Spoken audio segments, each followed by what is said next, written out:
Hey, everybody, this is Ali with the Lead with Meaning podcast. Really excited to have my guest today, Kevin Bailey. For those of you that have been tuning in, one of the reasons I put this podcast together was to really share a lot of things that motivate me as far as mindfulness, meditation, and consciousness. And, Kevin and I connected over LinkedIn, and I was really excited about the work that he was doing. To provide some context, Kevin is the CEO and founder of Dreamfuel, a two-time Inc. 500 founder, and really focusing on mindset, mindfulness, meditation, and how to attain kind of a peak performance in a flow state. Kevin, you've been helping people with rest and recover and dealing with stress. Really appreciate you being on the show today. It's great to have you. Oh yeah, happy to be on, Ollie. Yeah. Maybe Kevin, as we're kicking off, maybe you could give everybody a little bit of background on yourself and kind of, how you've been, I know when we were getting ready for the show, you gave me a little bit of background on how you prepared for this morning's kind of chat. And you shared with me a little bit about a cold shower and I took note of it, holotropic breath work, which was new to me, but what did you do to just get ready for today and why? Yeah, holotropic sounds pretty crazy.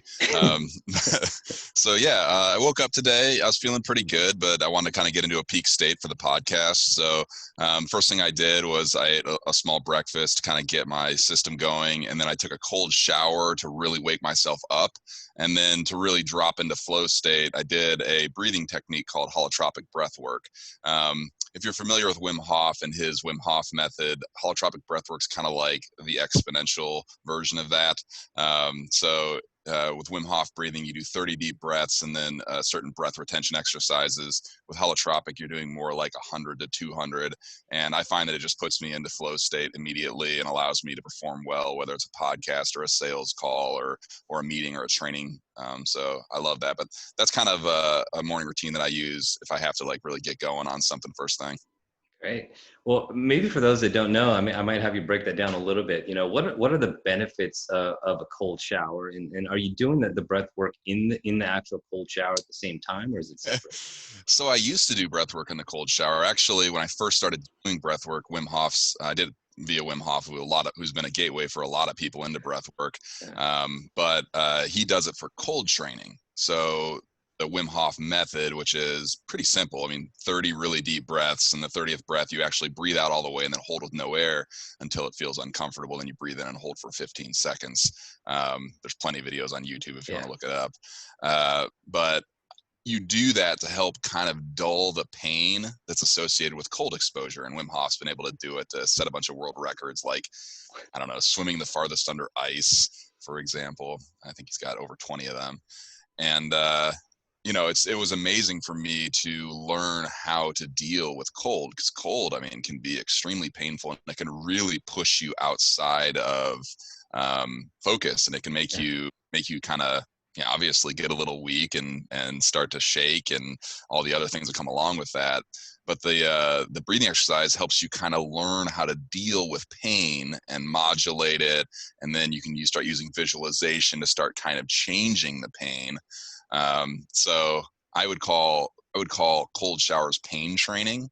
Okay. And I do think it's a great thing to do, especially if you're a leader or a salesperson or something like that, because we deal with discomfort and uncomfortable situations quite a bit. And the part of the brain that deals with physical pain is also the same part of the brain that deals with psychological pain. So when you hop into a cold shower, you're working on the physical pain stuff, but it translates right over to a difficult conversation. Say you're a leader with one of your team members is underperforming, and you got to have a hard conversation. It can help you be better at that and stay present, stay focused, and not drop into fight or flight, which can cause you to make bad decisions. But your question was, do I do the breath work? I used to. Now I don't. I've really worked on now just using the visualization practices. So as crazy as this sounds, when I step into a cold shower or I get into an ice bath, particularly the cold shower, first thing I do is I visualize stepping into a ray of sunlight. Oh, wow. So I'm visualizing that I'm in the sun when I'm in a cold shower, and that the water hitting me is rays of the sun that heats me up rather than cools me down. So I'm doing a lot of tricks with my brain when I step into a cold shower, and it works. That's amazing. Well, I just posted something today on visualization, just thinking about our conversation today, Kevin. And there's two studies that came up to me. One was the Harvard study on the piano players, if you're familiar, Oh yeah, because no, I am. as you I've mentioned, done all the research. in visualization, your subconscious doesn't know the difference between the physical and something that you're thinking. So there's two Yeah. studies that are very well known, and obviously there's many more than two. But one is a Stanford study about testing a set of piano players that played daily and a set of piano players that didn't play daily. They just visualized by playing with their hands. Yep. And when they measured their brain, the impact was exactly the same. It's incredible. Yeah. And then there was a second study, which was, I think it was a Cleveland clinic, which had folks working out, doing bicep curls daily, and another group visualizing the bicep curls. I love that one. And the folks that were visualizing saw a 35% increase in strength over a 3-month period of time. So like the real power of visualization is key. And I've never heard somebody taking a cold shower thinking about the sun rays. I mean, it came from my intuition one day as I was kind of dealing with it. And I wanted to, like I said, I wanted to stop the breath work. And I was like, all right. I was like, the sun, especially if you're like laying outside in the sun or something, you really feel his rays hit you. I was like, just go there, see how it works. And I was actually, and I've obviously been practicing visualization for a while now, nearly a decade. So Wow. I've got that muscle pretty strong, and I was able to, it still feels very similar to being in the sun, even though, and I guess there's a lot to it that I'm doing unconsciously, but the tingly pain you get, I'm just sort of like, in my mind, I'm visualizing that tingliness is the tingliness you get from the sun, not from the pain of the cold. Gotcha. And how did you get started? You say you've been doing, how long have you been doing cold showers? Where did you start? And I've had friends doing this for quite a while. And to be honest, I was just a little bit of a chicken shit, to be honest, to start doing it. And over the last few months, I've incorporated probably 3 to 4 days a week where at the end of my hot shower, you and I were talking, I don't know if that's the right approach, but I'll take about 2 to 3 minutes and I'll just end with a really cold shower just to shock the system. And as you said, for me, I've never correlated pain, but discomfort, as you mentioned. So when you're in those uncomfortable situations throughout your day, you're kind of tuning yourself to be prepared to not react. But how did you get started? Well, for folks that haven't done it before, we could share benefits in the links to the comments. But what's a good place and to start? And and what are some of the benefits that you've seen, not only for yourself but for some of your clients? Yeah, I mean, we're talking specifically about cold exposure? Yeah, exactly. We'll start there and then we'll break down the rest. Okay. So I got into it. Wim Hof was on Rogan. Okay. Asked a while ago. His first time was probably, I don't know, 3-4 years ago, 5 years ago, maybe something like that. He just was a fascinating guy, and the stuff he was able to do sounded incredible. And he did the breath work with Joe on the show, and I think I followed along. And at that point I had already been meditating for probably a decade, and like I did the breath work, and I was like, whoa. The breath work is able to drop me into a meditative state that typically would take me 20 minutes, in like 3. Okay. And I was like, this is powerful. And then as Wim kept talking and started talking about, okay, well, here's the world records I've set using this. Anybody can use this. Then he goes on to talk about his ability to control his immune system. Yep. I'm a biohacker and a life hacker. Once I started hearing that, and he's like, yeah, it's done in the lab. I've taught, a handful of people to do this with me. And I was just like, that's really cool. So I was in. So, okay. I immediately started training myself through his method, doing ice baths and things like that. And just opened a whole new world of, I guess, performance to me. Actually, this winter, I called it, I was the only one who participated, but the no coat challenge. So I just wore t-shirts and stuff during the winter, regardless of what the weather was like. Now, people kid me that it just didn't get that cold this winter. There's none of those crazy, like 20 below to 0 kind of days up in Indianapolis, but nonetheless, I don't know. I just enjoy the practice. Yeah. So, cold exposure is something I recommend for my clients. Yeah. And I'll coach them a little bit on it if they want to do it, but it's not one of the core parts of my program.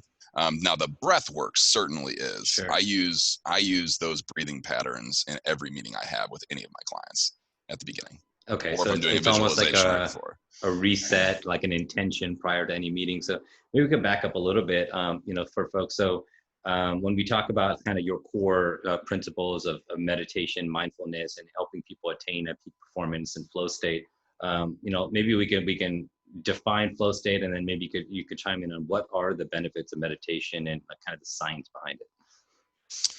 Yeah, the benefits of flow state are real clear. It's been measured by MIT and McKinsey, and executives that are in flow state are up to 5 times more productive. What is So flow state for those that don't know? yeah, so flow state is a peak state where you have 5 of the most positive neurotransmitters. Things like, you've probably heard, like dopamine and serotonin, your endorphins, basically the whole cocktail of the best ones your body can produce run at the same time.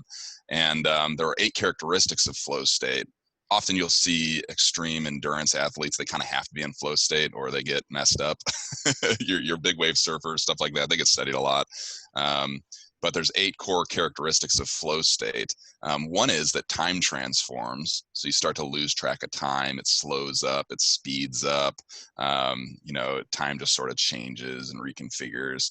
And then you have things like basically just getting lost in the experience, feeling a sense of control over the task, and then a handful of others. I'm actually going to write a blog post on it soon that you guys can check out. But it's an amazing state to be in, and it's where you want to be during a sales call, during a leadership meeting, when you're giving a presentation, on a podcast, whatever.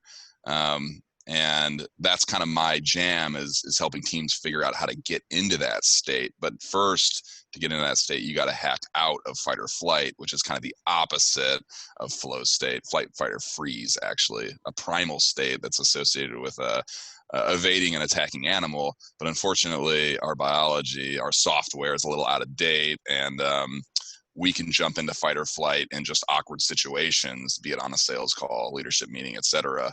And the last thing you want to do when you're giving an important presentation to your team is get in the state of freeze, which is associated with acetylcholine and cortisol, and then that's when you clam up, stage fright. You can't talk, and that'll just shut your performance down. But actually, your body is trying to play dead from an attacking animal, but it's just your team waiting for you to give a presentation.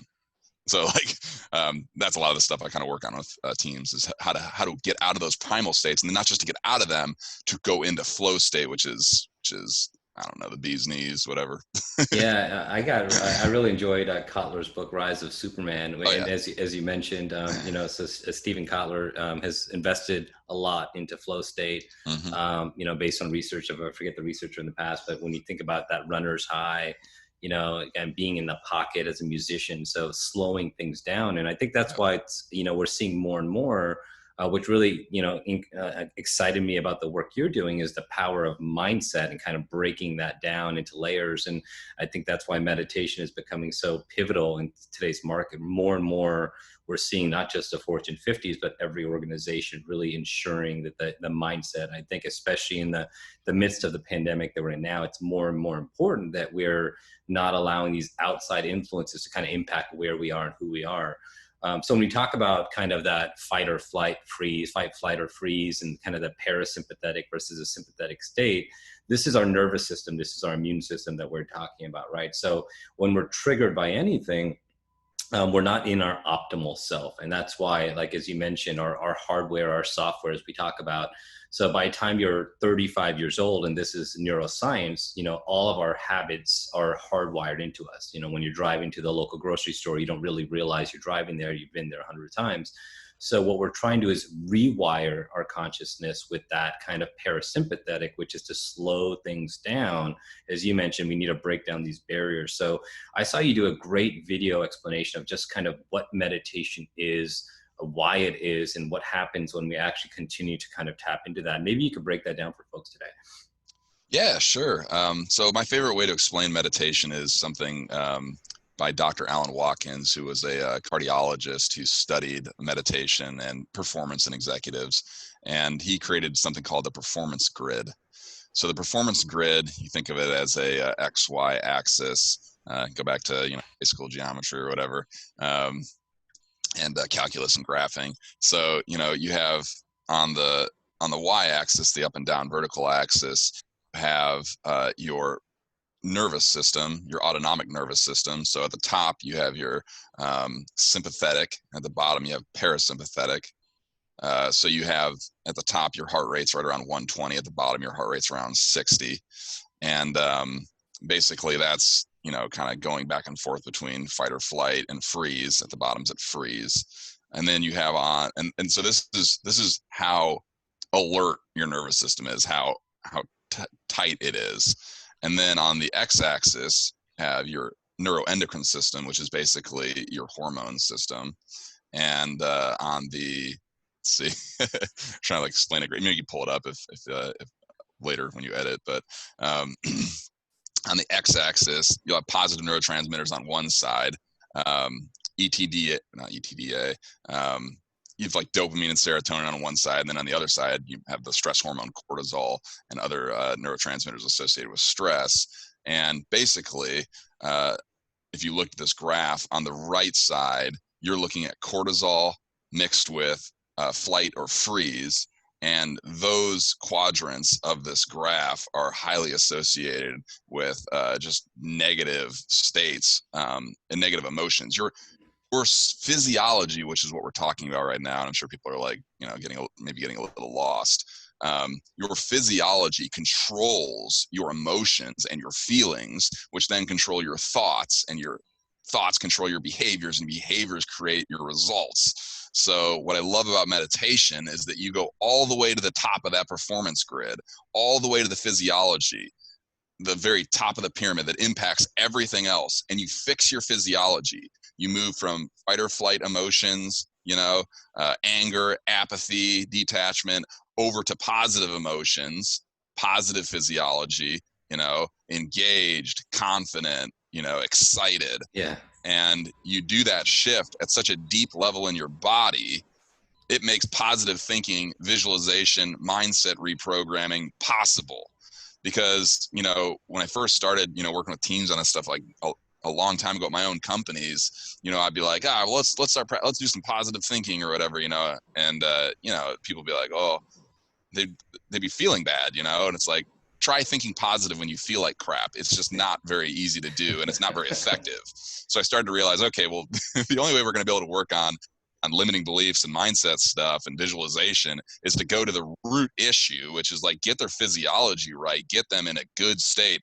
Then we can work on visualization and mindset activities. So I love meditation, particularly the breath work, because it's so fast to shoot somebody from, maybe they had a fight with their partner the day before and they're just feeling lethargic in the morning. And it's like, all right, let's leave that trash at home. Or, let's clear that state. Let's get past that. You can deal with that later. Let's get focused. Let's get in flow state. Let's start working on some stuff. So I just love, there's no other thing I know of that can take somebody from fight or flight to at least the beginning levels of flow state in 5 minutes than meditation, particularly breath work. And I think, and thank you for that. You had shared something called the genius level, and I don't know if that's what you're speaking of. And it correlated very much with these emotions that we speak of. And I always saw them as kind of the subconscious scale. I've talked about this in the past, where when we look at things like anger, fear, anxiety, they sit at the bottom of the scale, and people don't realize is you actually take those emotions with you. Like there's been there's a couple of different studies. One is the fern and one is the rice. I don't know if you guys have seen those studies online, right? Where you can have 2 jars of rice, and one is you're just negatively, you negatively talk to this rice every day. And the other one, you're just saying, I love you, you make me happy. And you'll see vividly the rice get whiter and the rice get blacker on both sides. I've been doing that with my kids. They do the same study with ferns, right? And one dies and one blossoms, right? So there's a lot of science behind that. So on this, I'll share it in the comments, but Kevin has a post called a genius level. I think Genius is a Mindset was the title of the post. And it correlates kind of what I've found is the subconscious scale, which is, fear, doubt, and anger sit at the bottom, joy, love, and happiness are kind of in the middle. And at the very top, it's gratitude, right? And so this is what we're trying to do when you're in that meditative state, is to get to that, peak mindset where you're grateful for even the challenges that come your way, because they're an opportunity to learn and things of that nature. So I think that's why when a lot of mindset coaches, you'll hear everything is an opportunity to succeed or an opportunity to learn. There are no failures, right? So maybe you could share a little bit more. I know we talked about visualization a little bit, but I know you had talked about a story where you'd really impacted a company that you work with by applying visualization. Maybe you could share that story, Kevin. Yeah, sure. A little more background on what you were just talking about. Dr. David Hawkins, who's done a number of books, I think it's Force versus Power, I believe, and then Letting Go, has done a great job at talking about these different levels of consciousness or mindsets associated with performance. At the very top, like you were talking about, well, at the bottom, you have, like you were saying, these fearful states where you are less intelligent, less creative, less dynamic. They're awful. And your IQ measurably goes down 20, 30 points sometimes. So you're operating way less than you're capable of when you're in a truly fearful state. And then and those are associated with the brainwaves, beta is typical brainwave associated. But up at the top, you have some of the higher states, love, peace, joy, gratitude. And those states are typically associated with the brainwave gamma. And in those states, you're talking 20, 30, sometimes, so I think it's on the studies, 23 was about where you could get to boost in IQ. So a genius mindset is typically associated with gamma brain waves, and these states can be cultivated through mindset, mindfulness, and visualization. More focus, more confidence, more energy. As far as the work that I do with teams on this, visualization in particular, there's a SaaS startup. I work with a number of them, but there's one in particular I've been doing a lot of work with, starting with our sales and marketing team, and then now the whole company. And we've been loving doing visualization. Obviously, I've had to bring them through. I came in and there was a fair amount of fight or flight, so I had to help them hack through that. Because your intuitive unconscious mind is not open when you're in fight or flight. Mm-hmm. So there's nothing you can do from a mindset standpoint when somebody's in fight or flight. You just doesn't matter. There's nothing they can do because literally like the gate between the conscious and unconscious mind is closed. So after we kind of got the team out of the fight or flight they were experiencing, and some of the symptoms were like they were distracted on sales calls. They were not performing the behaviors that they had been trained on in sales. Engagement was down, things like that. And as I was able to kind of like get them out of that fight or flight situation that they were in, various things. I mean, obviously we got Corona we're dealing with, and other things. Then I was able to work on, visualization. When I use visualization as a primary means to help people reprogram limiting beliefs. So, for example, on their sales team, a couple of salespeople, and almost all salespeople deal with this to some extent, but the ones that are rock stars manage to put this thing on the side, but they all have this need for approval. So one of the divine sales competencies is no need for approval. If you have high no need for approval, you're going to be better at closing deals because you're not going to get stuck when a prospect pushes back on price or something, agreeing with them and, kind of just wimping out. I think in Sandler they call it the wimp junction or something, but a ridiculous phrase. It's the wimp junction. But anyway, so, in Sandler and a lot of these sales trainings, they're just like, well, if you got high need for approval, if you're a high I, well, I guess you're just going to struggle with this thing, because, most, in my understanding of classical sales training, they're not getting into reprogramming the unconscious mind. But, as a mindset coach, I'm like, let's have some fun with this. Let's get into this. So we would do visualization just time and time again with particularly high I's. On the disc profiles of just let's just visualize, let's get deep in your unconscious mind. Let's visualize you working through discomfort. Let's visualize you sitting in discomfort. When a person pushes back on price, and just giving the perfect response. So we practice that over and over again with this team, and go figure. And they record all the calls. They got the program's called Gong. Okay, yeah, Gong's a great tool, yeah. sure enough, the people we worked on it with, once they got to those situations where they would wimp out before, they were strong, held their ground, high eyes, going steep into discomfort, behaving more like a D in those situations. D being a more direct on the disc profile. Just shot a testimonial video with one of the team members talking about that, but you're not, this is deep stuff. This is like Joe Dispenza stuff. But I buy into it because I've done I a love lot of work. Dr. Joe. Yeah. All this work that I do with teams, I've done on myself, on my own experiment, kind of like Tim Ferriss style. I totally buy into his style. And I mean, these personality types that we sit in, sure, they're the basis for us, but like they are malleable to some extent. You can move the spectrums, you can move the needles. And I just want to take the sales competencies, or with the leadership competencies, and even if somebody struggles at one of them, just move it up as much as we can, toward the positive side. And visualization is just so great for that. No, that's great, Kevin. So everybody who's probably come across my path for the last 3-4 years has heard some sector of Dr. Joe Dispenza. I love his story. He's becoming a real thought leader within the quantum physics space, and Yep. his story is amazing. Where he was a chiropractor by trade who competed in triathlons. Actually, this morning I rewatched the Heal documentary when I was doing my home push-up workout, during the situation we're in today. Yep. And his story is, he was in the biking section of the triathlon. He got hit by a car. And he, being a chiropractor by trade, he could not commit himself to this 8-inch rod they wanted to put in his back. He went home and he made a commitment that he was going to think himself to health. And he rewired his back and his spine to health with visualization, manifestation in the quantum field, because there is no sense of time and space in the quantum field. So what you're talking about is applying these techniques that might be, out there, when we think about quantum physics and what that means, and realizing that let's just bring it down with practices like meditation, visualization, just feeling better with those genius level emotions, as you talked about with Dr. Hawkins. I'm curious, and you and I haven't talked about this, because one of my goals with this show and this podcast is how people are applying these principles in not just their personal lives, but in their professional lives. And you're obviously doing this in the professional space and aiding companies and individuals to remove some of those preconceived beliefs that they've had with them for a long time and look at a new version of themselves, the better version of themselves to tap into this. Absolutely. I'm curious now, looking at things in reverse, what impact have you heard from some of the clients you're working with in their personal lives?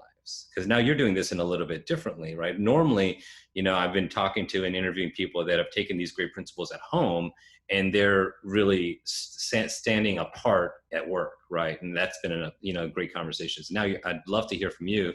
Any of your clients come back to you and says, I've been applying this, and now it's made an impact as a father, as a mother, as a spouse. Share some of that with me. I mean, the vast majority, and that's what I love about it. It's like I love these techniques because they apply at work and at home. So for me, my why, my mission is to optimize people's lives, to help people live better lives. It's wonderful that it helps them in their careers, but I couldn't be more happy when I hear somebody be like, yeah, I use this, in a sales call, then I went home and I used it with my kids. And we had the most awesome time, and I was able to be fully present with them and forget about work. And, we had this awesome bonfire and we made s'mores and danced to music. And I'm like, hell yeah. There's nothing that feels better than that. Yeah. And so one thing that always stood out to me is, we can all be very successful in one area of our life, but what ends up happening is eventually there's a lack if we're always striving for something and we lose sight of, the process behind it. I know we're kind of running up on time, Kevin. One thing I always like to ask my guests are, if there's one piece of advice you could offer either a younger version of yourself or an early stage client, to really try to tap into that flow state, to be the best version of themselves, just to get started. What advice would you offer? And it doesn't have to be one. You can offer a couple if you needed to, but love to hear from you. Like, hey, just start with this, whatever that might be. That's a good question. I've heard that before. How would you coach your younger self? I mean, I think we've talked about this, but I was a young leader of a really high growth startup, and I really got a lot of challenges handed to me during different cycles of that growth stage. So, and it ultimately did end up burning me out for a period. So, what would I have told young Kevin, 25-year-old, dealing with all that? I'm trying to give you the best answer I Nah, can. you're fine.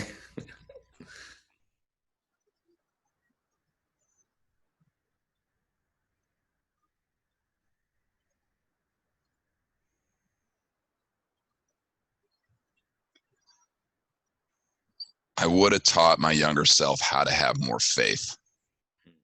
What do you mean by that?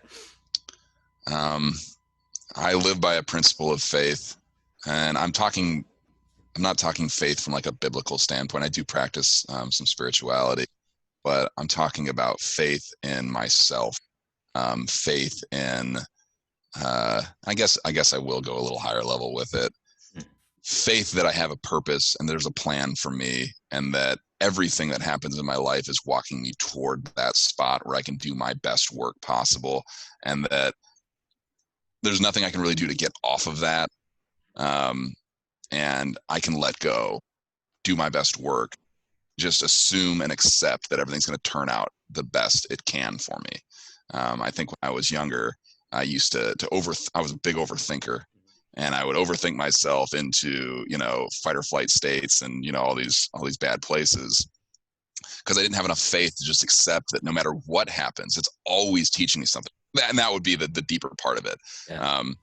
Accept that everything you go through, good or bad, is always teaching you something. So that if you have something you perceive as, call it the monkey mind, that the monkey mind perceives as some awful event, something terrible, just accept that it's teaching you an extremely valuable lesson. And hindsight's always 2020, just like it's 2020 the year right now. And this corona will be hindsight's 2020 someday, Yeah. Literally. And, just to accept that it's teaching you a lesson, and someday that lesson is going to help you, perform at your peak level in a situation that you don't even know about, where you are fulfilling your purpose as a person. And if I had known that when I was younger, it would have helped me deal with adversity a lot better. Because I always thought, as I was a kid, I was just like, Yeah. oh, how do I deal with this situation? And, I get all in my head, and that's just not, it shuts your intuition off. And intuition is my favorite aspect of my personality. Like it's where I go to get answers. Shuts your intuition off, causes you to often choreograph failure. I talk about that. If you're not doing positive visualizations, then I can almost promise you you're choreographing failure. Yeah. Because we visualize all the time, but we often visualize the worst case scenarios. You're late to a meeting. I'm going to be embarrassed, and they're going to say something. It's going to be awkward, whatever. You got to be visualizing, going to that meeting and cracking a joke and getting everybody back on track. So yeah. That's sounded fine, but I don't think you're alone, Kevin. I think even for myself, I think we get stuck on chasing that summit. And in that, we lose sight of our best version of ourselves and positive affirmations and, trusting the process and trusting that we never lose. You and I were talking about this a while ago. We either learn something or we succeed, and similar to yourself, I think we've had similar paths to some degree where I've experienced a burnout. I was an over analytical thinker, what always needed to have it a certain way. And I think we need to get out of our own way sometimes and, really, like you said, trust in ourselves, believe, do the work, be consistent, allow, what opportunities present themselves to open up and create more doors for us. So, well, Kevin, this has been great. I really appreciate you sharing a lot about mindfulness and meditation, visualization, breath work, flow state. Where can people find you? Where can people look you up if they want to learn more or connect? Yeah, if you want to, as an individual, work on your mindset or work on it with your team, you can check me out professionally at dreamfuelcoaching.com. Again, that's dreamfuelcoaching.com. My email is kevin@dreamfuelcoaching.com. And you can always hit me through social media. Just, connect me on LinkedIn, Kevin Bailey. And this is my passion and my obsession. So I love helping people and teams with this stuff. Well, I appreciate you coming on. For those that are listening, please, like, comment, share, check out Kevin if you haven't already. Appreciate you checking out the show. We'll see you soon. Thanks a lot, Ali. Take it easy, man. Likewise.